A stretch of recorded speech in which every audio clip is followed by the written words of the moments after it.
Welcome to Peshawar Model School Voice 3 Science online class for class 5.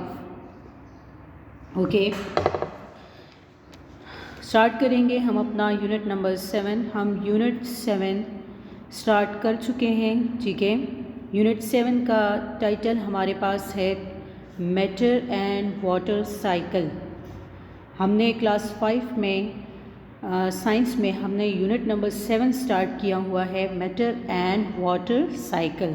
ठीक है, थोड़ा सा हम रिकॉल करेंगे कि मैटर एंड वाटर साइकिल में हमने क्या डिस्कस किया था।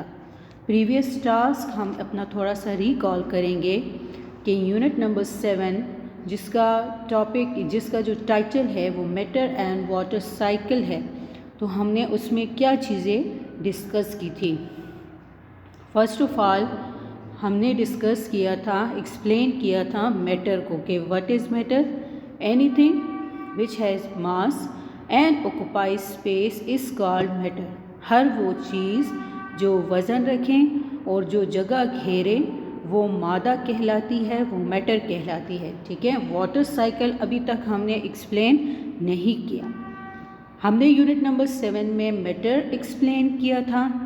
ठीक है, कि everything around us is matter. हर वो चीज़ जो आपके इर्द गिर्द है ये मैटर है। इवन कि जो एयर, जो हवा आपकी सराउंडिंग में जो एयर, जो हवा पाई जाती है, ये क्या है, ये भी आपके पास मैटर है, मादा है। Air is also matter. ठीक है, आपको याद होगा हमने एक्सप्लेन किया था कि लुक एट योर सराउंडिंग, अपने इर्द गिर्द देखें आपको कितनी चीज़ें नज़र आ रही है। टेबल है, चेयर है, शूज़ है, बैग है, आपके क्लोथ्स हैं, आप खुद हैं, टेबल, वॉल क्लॉक है, आपका घर है। जितनी चीज़ें आपको नज़र आ रही है, all of them are word, all of them are matter. This is matter, matter मादा। ये सारी चीज़ें क्या हैं, ये सारी चीज़ें मैटर है, मादा है। अंडरस्टूड, आपको समझ आ रही है मेरी बात की। ठीक है, हमने एक्सप्लेन किया था मैटर को, मादे को। और अगर आपको याद है तो हमने एक्सप्लेन किया था स्टेट्स ऑफ मैटर। ठीक है, अगर आपको याद है तो हमने स्टेट्स ऑफ मैटर भी एक्सप्लेन किया था। स्टेट्स कहते हैं हालत। ठीक है, स्टेट का मतलब है हालत। हमने मादे की हालतें भी एक्सप्लेन की थी। ठीक है, matter exist in how many states, आपको याद है matter exist in 3 states. Matter exist in 3 states, solid, liquid and gas. Solid, liquid and gas. So there are 3 states of matter, solid, liquid and gas. And if you remember, अगर आपको याद है तो हमने solid की properties explain की थी, liquid की प्रॉपर्टीज़ हमने एक्सप्लेन की थी एंड गैसेस की प्रॉपर्टीज़ हमने एक्सप्लेन की थी। ठीक है, स्टेट्स ऑफ मैटर हमने एक्सप्लेन किया था और फिर हमने प्रॉपर्टीज़ ऑफ सॉलिड, लिक्विड और गैसेस भी एक्सप्लेन की थी। प्रॉपर्टीज़ मीन कि किस वजह से हम सॉलिड को सॉलिड कहते हैं, लिक्विड को लिक्विड और गैस को गैस। सॉलिड का मतलब है ठोस चीज़ें, लिक्विड माया और गैस गैस। ठीक है, सॉलिड अगर आपको याद हो हमने एक्सप्लेन किया था कि solid has a definite shape and definite volume. Liquid का जो शेप है वो डेफिनेट नहीं है, बट लिक्विड का जो वॉल्यूम है वो डेफिनेट है। एंड गैसेस का शेप और वॉल्यूम दोनों जो हैं वो डेफिनेट नहीं है। अब अगर आपको ये याद हो तो मैंने आपको बताया था कि सॉलिड के जो पार्टिकल हैं वो एक दूसरे के साथ क्लोजली पैक्ड होते हैं और उस अरेंजमेंट को हम रेगुलर अरेंजमेंट कहते हैं। ठीक है, याद आ रहा है आपको कि सॉलिड के जो पार्टिकल्स हैं वो एक दूसरे के साथ क्लोजली पैक्ड होते हैं और उस अरेंजमेंट को हम रेगुलर अरेंजमेंट कहते हैं। लिक्विड के जो पार्टिकल्स हैं उनकी जो अरेंजमेंट है वो सॉलिड से थोड़ी सी डिफरेंट है। लिक्विड के पार्टिकल्स जो हैं they are arranged in irregular pattern. The particles of liquid are arranged in irregular pattern. ठीक है, and the particle of the gases are also arranged in irregular pattern. समझ आई आपको। फिर हमने सॉलिड, लिक्विड और गैसेस की पार्टिकल्स को डिस्कस करने के बाद हमने इनकी एनर्जी को भी कंपेयर किया था, ठीक है। तो ये सारा हमारा प्रीवियस टास्क था जो कि हम डिस्कस कर चुके हैं। हम unit number 7 matter and water cycle में matter, states of matter, properties of solid, liquid and gases, ये सारी चीज़ें हम एक्सप्लेन कर चुके हैं। ये हमारा प्रीवियस टास्क था, ठीक है। आपको समझ आ रही है? Okay, matter and water cycle. Now today's task is, आज का जो हमारा टास्क है, सबसे पहले हम करेंगे reading and explanation of book page 62 and 63। First of all we will do reading of book, reading and explanation of book page 62 and 63, ठीक है। कौन कौन सी चीज़ें हमने आज एक्सप्लेन करनी है? We will explain changes of states of matter, changes of states of matter. हम सबसे पहले एक्सप्लेन करेंगे changes of states of matter के मादा एक हालत से दूसरे हालत में कैसे तब्दील होता है, ठीक है। जब मादा एक हालत से दूसरे हालत में तब्दील होता है तो वो इन स्टेजेस से गुज़र सकता है। It will be freezing, melting, evaporation, sublimation and condensation. So these are the following processes: freezing, ठीक है, दोबारा आप सुने, freezing, melting, evaporation, sublimation and condensation। ये आपके पास प्रोसेसेस हैं, ये वो अवामिल है जिसके ज़रिए मादा एक हालत से दूसरे हालत में तब्दील हो सकता है। आपको समझ आ रही है आज हमने क्या एक्सप्लेन करना है? आज हमने एक्सप्लेन करना है changes of states of matter के मादा एक हालत से दूसरे हालत में कैसे तब्दील होता है, ठीक है। तो उसके लिए हम कुछ प्रोसेस एक्सप्लेन करेंगे: freezing, melting, evaporation, sublimation and condensation, ठीक है। These are the following processes. These are the following processes by which matter can be changed from one state to another. These are the following processes by which matter can be changed from one process to another. समझ आ रही है आपको? अब बारी बारी हमने एक एक प्रोसेस को एक्सप्लेन करना है कि इस प्रोसेस में क्या होता है जिसकी वजह से मैटर जो है वो एक स्टेट से दूसरे स्टेट में चेंज हो जाता है, तब्दील हो जाता है, ठीक है। ओके, तो स्टार्ट करेंगे हम अपना changes of state of matter. और सबसे पहले हम कौन सा प्रोसेस एक्सप्लेन करेंगे? सबसे पहले हम एक्सप्लेन करेंगे फ्रीजिंग को। फ्रीजिंग, फ्रीज का मतलब है जमना, जम जाना, ठीक है। फ्रीजिंग का मतलब है जम जाना, freezing. First of all we will explain freezing as a change of state of matter. Okay, now look at this picture, look at this diagram. आप इस पिक्चर को, इस डायग्राम को आप देखें, आपको नज़र आ रहा है changing states of matter, changing states of matter, changing तब्दील होना, स्टेट्स हालात, ऑफ मैटर मादा, के मादा जो है वो कैसे एक हालत से दूसरे हालत में तब्दील हो सकता है, ठीक है। तो कुछ ऐसे प्रोसेसेस हैं, इधर आप देखें तो आपको नज़र आ रहा है मेल्टिंग, ये आइस क्यूब है, ये सॉलिड स्टेट में है। स्टेट को आपने ज़रूर देखना है क्योंकि हम चेंजिंग स्टेट्स ऑफ मैटर आज एक्सप्लेन करेंगे, तो आपने स्टेट को ज़रूर आपने देखना है। दिस इज़ आइस क्यूब, ये आइस क्यूब है आपके पास, ठीक है। और इसकी स्टेट कौन सी है? सॉलिड। आइस क्यूब है वो सॉलिड स्टेट में है, लेकिन ये सॉलिड स्टेट इसका चेंज होगा। ये कब मेल्ट होगा? ये आइस क्यूब जब पिघलेगी और इससे पानी बनेगा, इससे लिक्विड बनेगा, तो हम कहेंगे कि सॉलिड जो है वो लिक्विड में चेंज हो गया है। And this is called changing states of matter. और इस प्रोसेस को हम क्या कहेंगे? इसको हम कहेंगे मेल्टिंग। ठीक है, आगे हम एक्सप्लेन करेंगे। अगर ये लिक्विड स्टेट दोबारा आइस में कन्वर्ट हो जाए, सॉलिड में कन्वर्ट हो जाए, तो इसको हम कहेंगे फ्रीजिंग। ठीक है, अगर ये लिक्विड गैस की फॉर्म में ऊपर उड़ जाए तो इसको हम कहेंगे एवापोरेशन। आपको समझ आ रही है? ठीक है, और अगर यही वाटर वेपर्स या अगर यही गैस, मैं गैस वर्ड यूज़ करूँगी क्योंकि आप गैस स्टेट से ज़्यादा फेमिलियर है।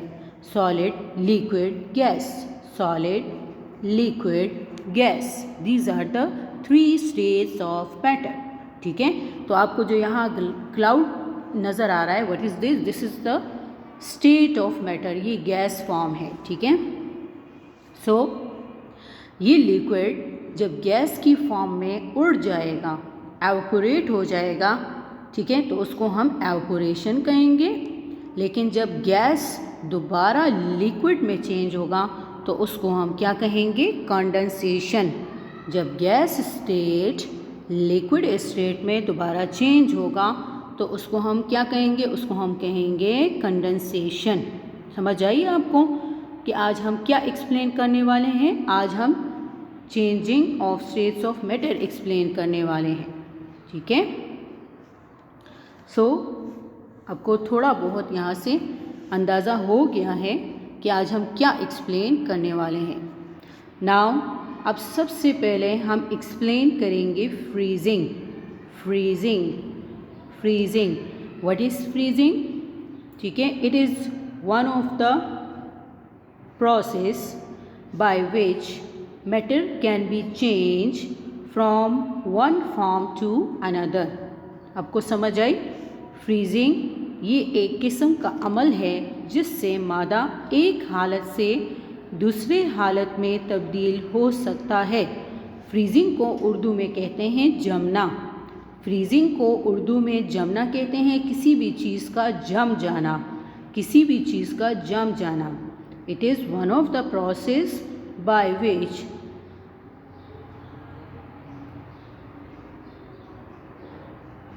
it is one of the process by which the things can be freeze, by which liquid can be changed into solid. समझ आ रही है आपको? Okay, to freeze means to change a substance from a liquid to a solid state by cooling it to the freezing point. किसी भी चीज़ को freeze करने के लिए, उसको जमाने के लिए हमने क्या करना है? हमने लिक्विड स्टेट लेना है, ठीक है, और उसको हमने कूल करना है, उसको हमने ठंडा करना है। तो वो लिक्विड स्टेट किस में चेंज हो जाएगा? वो सॉलिड स्टेट में चेंज हो जाएगा। To freeze means to change a substance from a liquid to solid state by cooling it to the freezing point.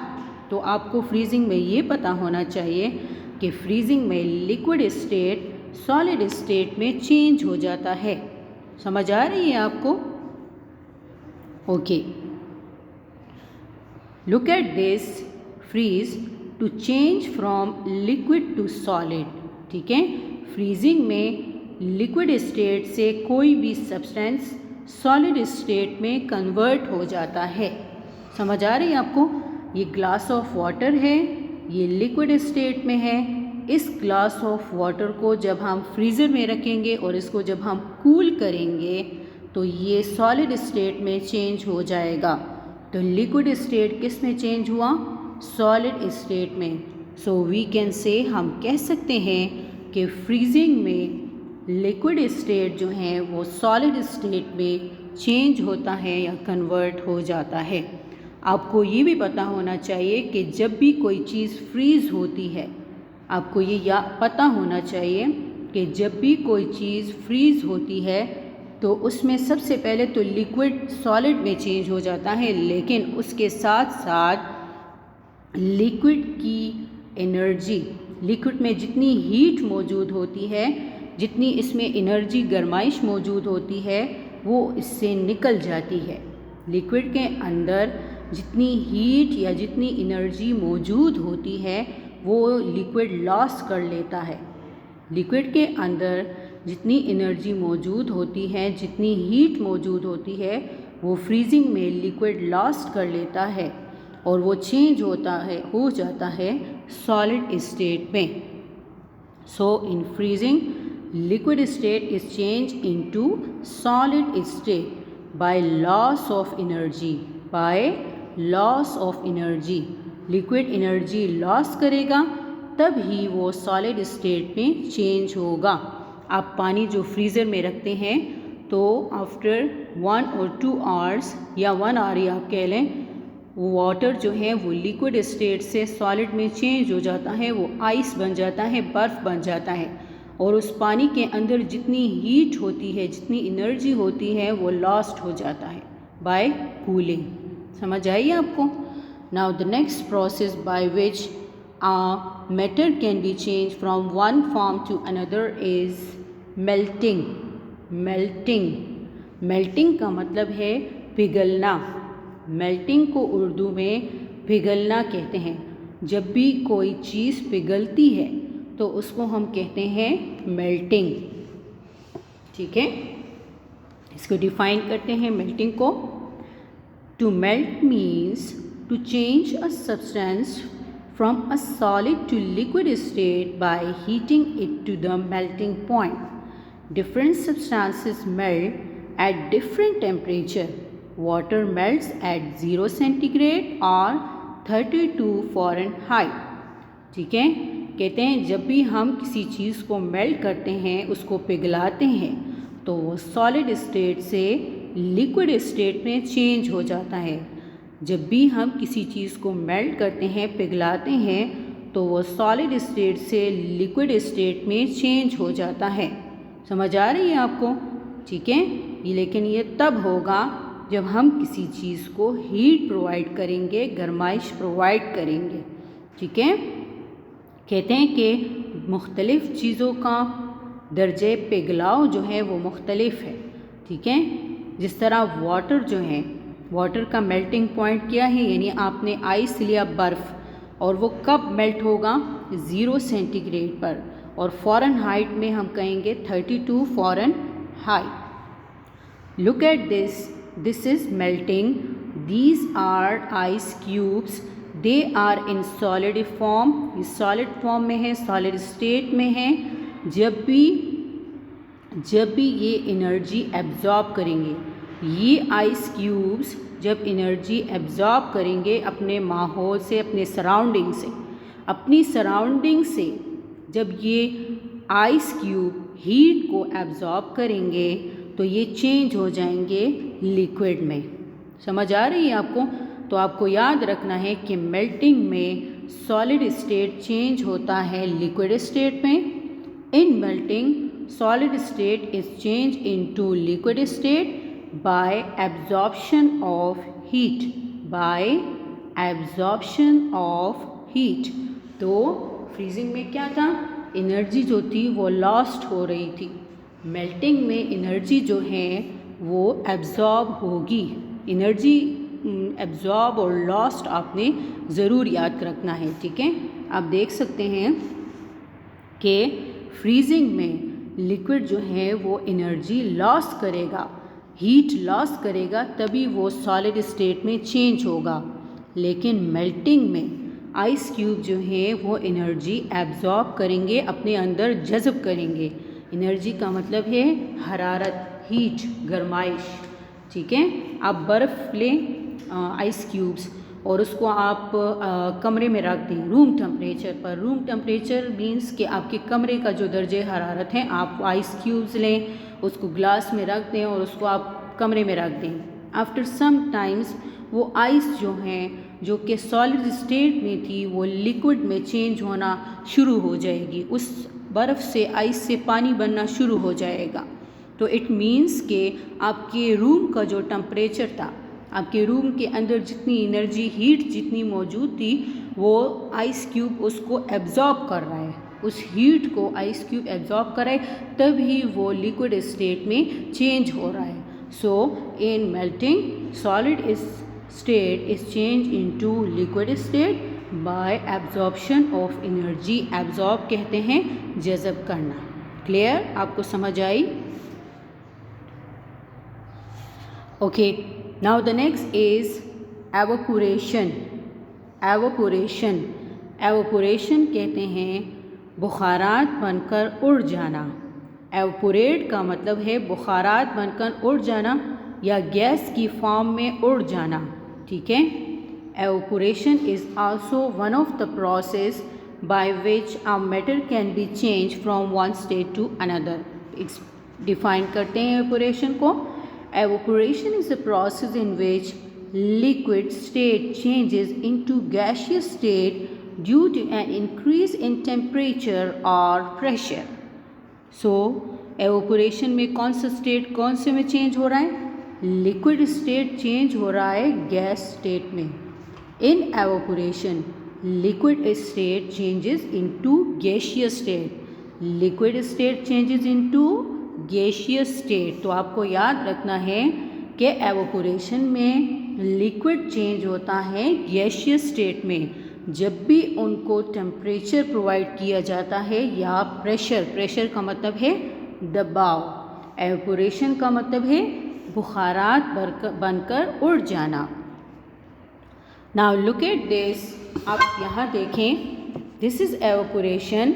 आप एक बर्तन लें, उसमें पानी डालें और उसके नीचे आप जो है गैस ऑन कर दें. तो आपने बर्तन में जो पानी गैस के ऊपर रखा है वो गैस जो है वो फायर, वो आग जो है वो वाटर को टेम्परेचर प्रोवाइड कर रहा है, उसको हीट प्रोवाइड कर रहा है. ठीक है. आफ्टर सम टाइम्स जो पानी आपने पॉट या बर्तन में रखा था वो गैस की फॉर्म में उड़ जाएगा, एवोपोरेट हो जाएगा. वो पानी जो है वो बर्तन में कम हो जाएगा और वो in the form of water vapours, बुखारात की शक्ल में वो ऊपर उड़ जाएगा. This is called evaporation. ठीक है. इसी तरह जब सूरज की रोशनी, सनलाइट, वो वाटर के ऊपर, वाटर लेक्स के ऊपर या रिवर्स, दरियाओं के ऊपर या सी, समंदर के ऊपर पड़ती है तो वो पानी जो है वो ऊपर उड़ता रहता है, एवोपोरेट होता रहता है. It is also one of the example of evaporation. इसी तरह आपकी अम्मी जब कपड़े धोती है और वो बाहर तारों पर फैला देती हैं तो आफ्टर सम टाइम, कुछ टाइम के बाद वो कपड़े जो हैं वो खुश्क हो जाते हैं. उनमें जो पानी है वो कहाँ चला जाता है? वो एवोपोरेट हो जाता है. वो पानी वाटर ड्रॉपलेट्स की शक्ल में, वाटर वेपर्स की शक्ल में उड़ जाता है. So it is also one of the example of evaporation. इसी तरह आप जब अपने बाल धोते हैं तो आफ्टर सम टाइम आपके जो बाल हैं वो खुश्क हो जाते हैं. आपके बालों से जो पानी है वो कहाँ चला जाता है? वो एवोपोरेट हो जाता है. आपके एटमॉस्फेयर ही में वो पानी रहता है लेकिन in the form of gas state, in the form of water vapours. छोटे छोटे कतरों की शक्ल में वो पानी जो है वो ऊपर उड़ जाता है. So these are the some examples of evaporation. Evaporation को उर्दू में कहते हैं बुखारात बनकर उड़ जाना या पानी के छोटे कतरे बनकर ऊपर उड़ जाना. समझ आई आपको? ठीक है. सो आप देख सकते हैं कि एवोपोरेशन में लिक्विड स्टेट चेंज हो जाता है गैस स्टेट में. In evaporation liquid state is change into gas state. और आपको ये भी याद रखना है कि एवोपोरेशन में लिक्विड जो है वो हीट को, एनर्जी को एब्जॉर्ब करता है. आपको समझ आ रही है कि आप जब सूरज की रोशनी, जब बाहर आपकी अम्मी ने तारों पर जो कपड़े फैलाए हुए हैं, जब उसके ऊपर सनलाइट पड़ती है तो वो कपड़े जो हैं, वो जो वेट क्लोथ्स हैं, वो सनलाइट को, सन की जो हीट है उसको एब्जॉर्ब करती है, तभी तो वो खुश्क हो जाते हैं, तभी तो वो ड्राई हो जाते हैं. इट मीन्स के प्रोसेस ऑफ एवोपोरेशन में एब्जॉर्प्शन ऑफ हीट होता है, एब्जॉर्प्शन ऑफ एनर्जी होता है. इसी तरह आप जब पानी गर्म करने के लिए रखते हैं तो वो पानी जो है आफ्टर सम टाइम अगर आप उसको नहीं चेक कर रहे हैं तो वो उड़ जाता है, वो बर्तन में या तो पानी कम हो जाता है या बिल्कुल ख़त्म हो जाता है। तो वो पानी कहाँ चला गया, वो एवोपोरेट हो गया, इसलिए कि उस वाटर को कॉन्टीन्यूसली मुसलसल उसको हीट मिल रही थी और वो वाटर जो था वो हीट एब्जॉर्ब कर रहा था। तो इन एवोपोरेशन एनर्जी और हीट इज़ एब्जॉर्ब। क्लियर, आपको समझ आया? इन evaporation liquid state is changed into gas state by absorption of energy. Now the next process is condensation. Condensation. It is one of the process by which our matter can be changed from one state to another. ठीक है? The process by which water vapors में आपके लिए gas इस्तेमाल करूँगी। gas in the air is changed into liquid water. ठीक है? The process by which water vapor in the air is changed into liquid water. हवा में जो गैस की फॉर्म में या वाटर वेपर्स की शक्ल में, पानी के कतरों की शक्ल में जो वाटर मौजूद है, वो कतरे जब दोबारा लिक्विड की शक्ल, पानी की शक्ल इख्तियार कर लेते हैं, so that is called what? That is called condensation. So in condensation gas state is change into liquid state. Gas state is change into liquid state. जिस तरह आपके पास जो बारिश होती है, ठीक है, रेन जब होती है, बारिश जब होती है, तो वो आपके पास किस चीज़ की एग्ज़ाम्पल है? वो आपके पास एग्ज़ाम्पल है कंडेंसेशन की. ठीक है, समझ आ रही है आपको? ओके. नाउ इन कंडेंसेशन वो gas state is change into liquid state. Look at this. Change of gas to liquid by cooling. Change of gas to liquid. Change of gas state to liquid state by cooling is called condensation. ठीक है? Look at this. ये आपके पास ये gas हैं, उसके vapours हैं. ये जब कूल हो जाएंगे, ठंडे हो जाएंगे, तो ये दोबारा क्या बन जाएंगे? इससे पानी बन जाएगा, वाटर लिक्विड बन जाएगा.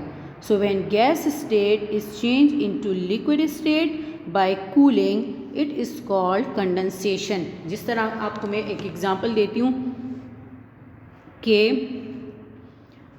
सर्दियों में आप देखते हैं कि गाड़ी के जो शीशे वग़ैरह हैं या आपके घर के विंडोज़ के खिड़कियों के जो शीशे हैं, उनके ऊपर पानी के छोटे छोटे ड्रॉपलेट्स जो है सुबह के टाइम पड़े होते हैं.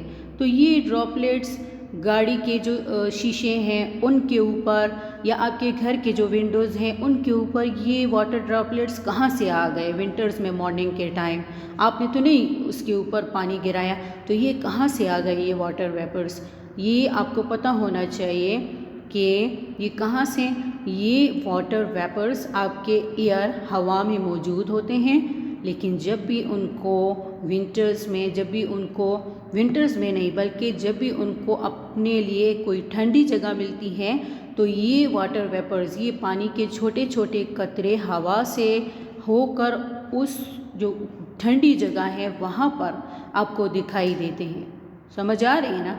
This is called word, this is called condensation. या विंटर्स में आप जो है जब सांस लेते हैं शीशे के सामने, तो वो जो आपका जो सांस लेना है उसमें जितने वाटर ड्रॉपलेट्स हैं वो शीशे के ऊपर आपको बिल्कुल in the form of small droplets या in the form of liquid वो आपको नज़र आ जाते हैं. So this is called what? Condensation. इसी तरह आप ग्लास लें, उसमें आप बर्फ़ डालें. ठीक है, आप बर्फ़ डालें तो आपको आफ्टर सम टाइम, कुछ टाइम के बाद आपको नज़र आएगा कि वो जो बर्फ़ ग्लास के अंदर जो मौजूद हैं वो ग्लास के बाहर का जो एरिया है उसके ऊपर पानी के छोटे छोटे कतरे आ जाएंगे, क्योंकि वो ग्लास जो है वो ठंडी होती है. तो आपके एटमॉस्फेयर में जितने भी वाटर ड्रॉपलेट्स मौजूद होते हैं वो दोबारा गैस फॉर्म से चेंज होकर वो ग्लास के ऊपर आपको वाटर की शक्ल में नज़र आ जाते हैं. सादा अल्फाज में जब भी वाटर ड्रॉपलेट्स या वाटर ड्रॉपलेट गैस फॉर्म से दोबारा लिक्विड फॉर्म में चेंज होते हैं तो उसको हम कहते हैं कंडेंसेशन। ठीक है। नाउ द लास्ट प्रोसेस जो आपके पास है वो है सब्लिमेशन। सब्लिमेशन आपके पास कौन सा प्रोसेस है जिसमें आपके पास कोई भी सॉलिड सब्सटेंस डायरेक्टली गैस में चेंज होता है। सब्लिमेशन आपके पास वो प्रोसेस है जिसमें कोई भी चीज़ जो है वो सॉलिड स्टेट से गैस स्टेट में चेंज होती हैं without passing through an intermediate liquid phase, और इनके दरमियान कोई लिक्विड फेज नहीं आता।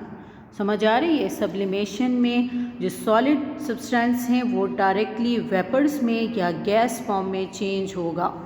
सॉलिड सब्सटेंस गैस फॉर्म में चेंज होगा, इनके दरमियान कोई लिक्विड फेज नहीं आएगा। When a solid changes into gas without becoming a liquid first, the process is called what? Sublimation. अब sublimation की एग्जाम्पल आप यहाँ देखें। ठीक है, सब्लिमेशन में सॉलिड गैस में चेंज होता है। इसकी एग्जाम्पल्स हैं ड्राई आइस। ठीक है, ड्राई आइस है। ठीक है, ड्राई आइस को हम सॉलिड कार्बन डाइऑक्साइड भी कहते हैं। ठीक है, ये जो आइसक्रीम वेंडर्स हैं, जो आइसक्रीम बेचने वाले हैं, वो अपने आइसक्रीम की जो पूरी उनके पास वो जब आइसक्रीम बेचते हैं तो जिस मतलब अब छोटी सी जो उनके पास गाड़ी सी होती है जिस पे उन्होंने आइसक्रीम रखा होता है तो वो आइसक्रीम मेल्ट नहीं होती। ठीक है, और उसमें एक जैसे ही वो उसका ढक्कन उठाता है तो वो वाइट सा एक स्मोक सा निकलता है। तो वो जो जिसकी वजह से वो आइसक्रीम मेल्ट नहीं होती, उसके अंदर उसने क्या रखा होता है? उसके अंदर उसने रखा होता है dry ice. Dry ice means solid carbon dioxide. तो वो सॉलिड कार्बन डाइऑक्साइड जो है वो आइसक्रीम को ठंडा भी रखता है और उसको मेल्ट होने से भी बचाता है, और आपको वो सिर्फ वाइट स्मोक, ये सफ़ेद धुएँ की शक्ल में नज़र आता है। तो वो जो सॉलिड कार्बन डाइऑक्साइड था वो किस में चेंज होगा? वो गैस फॉर्म में। इनके दरमियान कोई लिक्विड स्टेट नहीं आएगा। इसी तरह आपके snow disappearing from the ground on a cold day, no liquid phase is in between, इनके दरमियान कोई लिक्विड फेज नहीं आता। ठीक है, सब्लिमेशन में सॉलिड डायरेक्टली चेंज होता है लिक्विड में। इसी तरह आपकी अम्मी जो है वो जब कपड़े अपने संभालती है, ठीक है, कबर्ड्स में या दूसरी जगहों में रखती हैं, तो वो अपने नाजुक जो उनके डेलिकेट कपड़े होते हैं उनके दरमियान वो बेंजीन की जो बॉल्स हैं या मॉथ बॉल्स, ठीक है, मॉथ बॉल्स रखती हैं। छोटी छोटी वाइट कलर्स की बॉल्स होती हैं, वो अपने कपड़ों में रखती है ताकि वो जो कपड़े हैं वो कीड़े मकोड़ों से, इंसेक्ट से महफूज रहें।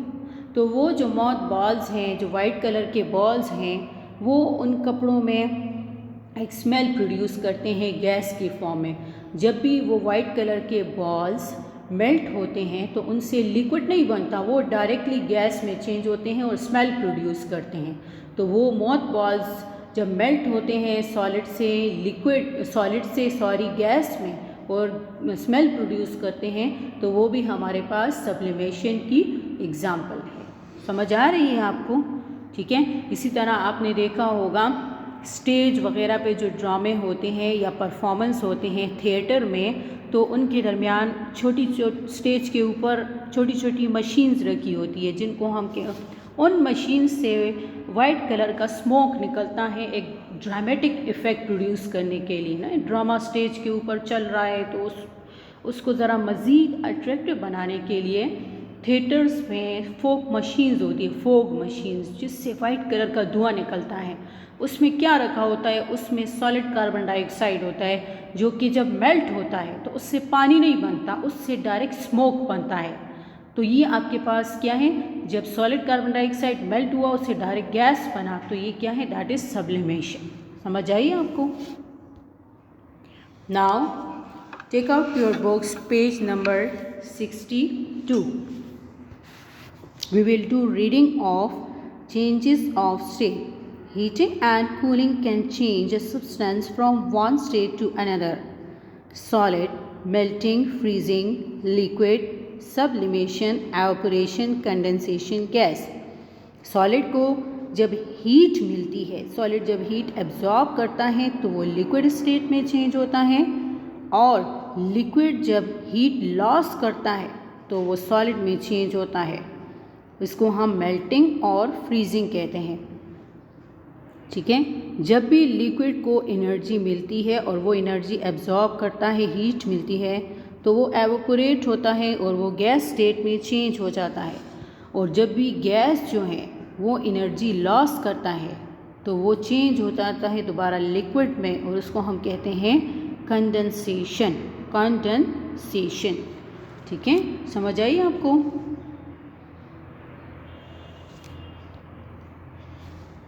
Solid till liquid melting.